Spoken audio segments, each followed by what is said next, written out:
কি অবস্থা মুরব্বীরা? সবাই কেমন আছেন? নতুন বাংলাদেশকে নতুন একটি উপহার দিল টিম টাইগার্স। পাকিস্তানের মাটিতেই পাকিস্তানকে বাংলা ওয়াশ দিয়ে আসলো। আসলে বিশ্বে যতগুলা ক্রিকেট টিম আছে বা প্লেয়ার আছে, আমাদের দেশেও তাদের প্রতিভা ভালো আছে বা তারাও খুব ভালো খেলে। অনেক সময় যে আমরা দেখি যে তারা খুব খারাপ খেলে যায়, বাংলাদেশের প্লেয়াররা মানে মানে এভারেজ ভালো খারাপ খেলতেছে। কারণ হচ্ছে তখন তারা, আমার যতটুক, আমি ছোট মানুষ, আমার যতটুক চিন্তা শক্তি তা দিয়ে বুঝি যে তারা আসলে তখন নার্ভাস ফিল করে। বড় বড় টিমের সাথে তারা যখন খেলে তখন আমার মনে হয় আমাদের টিমের প্লেয়াররা একটু ভয়ে থাকে। না হলে লাস্ট যে দুইটা টেস্ট সিরিজ খেললো পাকিস্তানের সাথে, আমাদের বোলিংরা যতটুকু ভালো খেলেছে, ব্যাটিংরাও খুবই ভালো খেলছে।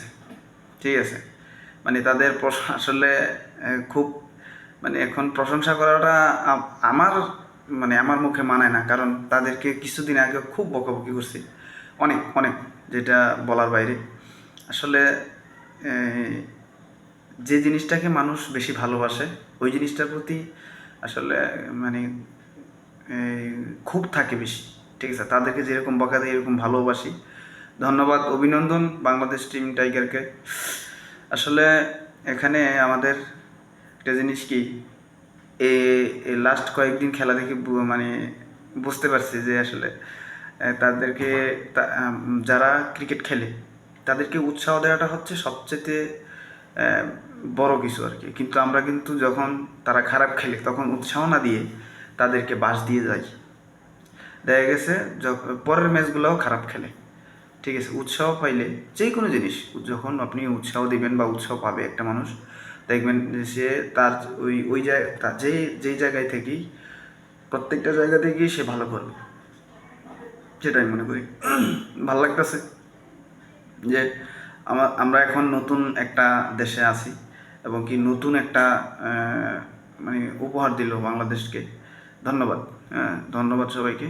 আর সবাই এতদিন যারা বকাবকি করছেন, গালাগালি করছেন, ক্ষমা চান। আমি সরি বাংলাদেশ টিমের কাছ থেকে। বাংলাদেশ টিমের যারা প্লেয়ার আছেন তাদেরকে অনেক বকাবকি করছি।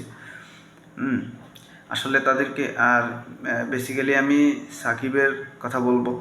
সে যেমনই হোক, ঠিক আছে, যে যত কিছুই বলি আমরা, আসলে যারা তাদের পিছনে পিছনে বলি বা এরকম ভিডিওতে বলি, সাকিব হচ্ছে ইন্টারন্যাশনাল একটা মাপের মানুষ, যে যত কিছুই বলি। ঠিক আছে, আমাদের দেশের প্রধানমন্ত্রী, সর্বোচ্চতা হচ্ছে আপনার প্রধানমন্ত্রী, ঠিক আছে, যে রাষ্ট্রের প্রধান উনি, তাকে কয়েকটা রাষ্ট্র চেনে, কিন্তু সাকিব আল হাসানকে কয়েকটা রাষ্ট্র মনে হয় চেনে না।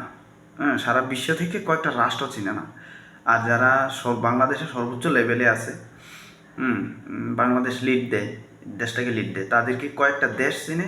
আর সাকিব আল হাসানকে কয়েকটা দেশ চিনে না। ওভারঅল মনে করেন 90% দেশই চিনি। ঠিক আছে, তাই সেটাই, তাকে আসলে আমরা অনেকে অনেক কিছু বলি, আমরা এটাতে আমি একমত না। আমি এতদিন বলছি, সরি, তার জন্য সরি। ধন্যবাদ টিম টাইগার্সকে।